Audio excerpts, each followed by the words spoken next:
The Werewolf of NCIS, Chapter 1. I have seen many things in my long life, but the weirdest thing I have probably seen was on one chilly winter morning. My day started off as any other would have. I ran the perimeter of my territory and then went hunting. What I didn't expect to see was a group of humans chasing after another human. Curious about what was going on, I trotted after them, staying a good distance away, but still close enough to watch. The chase soon turned into a shootout when the fleeing human was joined by others. I still don't know why humans calls my kind beasts, when they created weapons of death. As I watched the fleeing human turn, and him and his group begin to run again, the others began to chase, and I followed, keeping a safe distance away so I wouldn't get shot. Not that it would harm me, it's just a pain. I lost sight of them until I heard a yell of pain and the smell of blood reached my nostrils.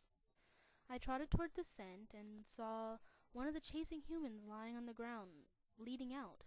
His eyes were clenched shut in pain, and he didn't notice my coming closer to him. I stood on my hind legs and sniffed the air. His human companions were heading away, unaware of their fallen partner.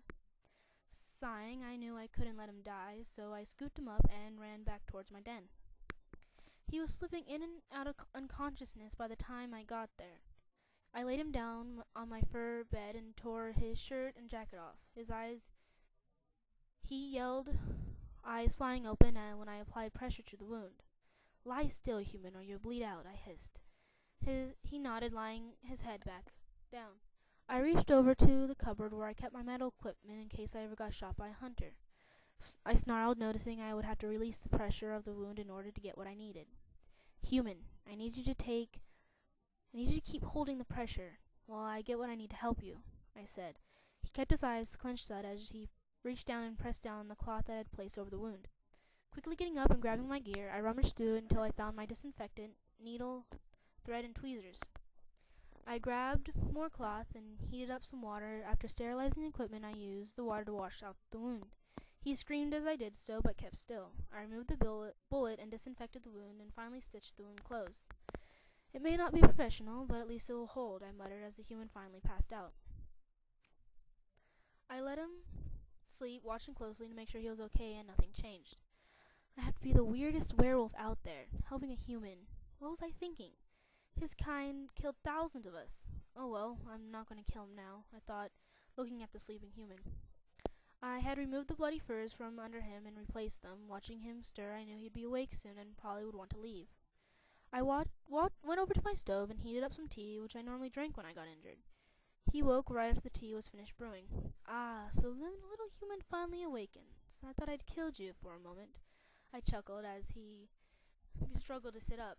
I poured the tea and handed him a glass. "Drink, it'll help with the pain." He took it and gulped it down, then coughed. "Wow, that's strong." I chuckled and sipped mine. "You got a name, young one?" "Young. I think you need glasses. I'm not young," the human chuckled. "I can see fine, but compared to my age, you're nothing more than a child, and you have failed to answer my question," I stated bluntly. "Jethro. Leroy Jethro Gibbs. Do you got a name?" He asked. "Midnight. Midnight Athera Sapri," I said proudly. And I thought my name was bad. I do not believe my name is bad. In fact, I bear it with honor. The Sapri family was a respected clan of werewolves, I said, quickly shutting up, but it was too late. "Werewolf. I knew I was dead," Jethro said, lying back down. "You're not dead, human." "No, then how come I'm talking to a werewolf?" "Where do you think the stories come from?"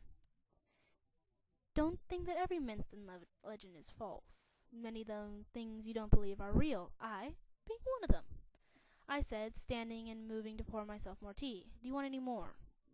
"No, thank you. I should really get going. My team is probably worried sick," he said, struggling to stand. I grabbed him before he fell and laid back on the bed. "You're not going anywhere until you heal. If your friends come and find you, then I will let you leave. But I will not allow you to leave until I feel you are fit enough to." "You can't keep me here," he said, struggling against my hand, which kept him lying flat on the bed. "Yes, I can, little human. And there's nothing you can do that can harm me. And there's no way to escape me, I said with a toothy grin.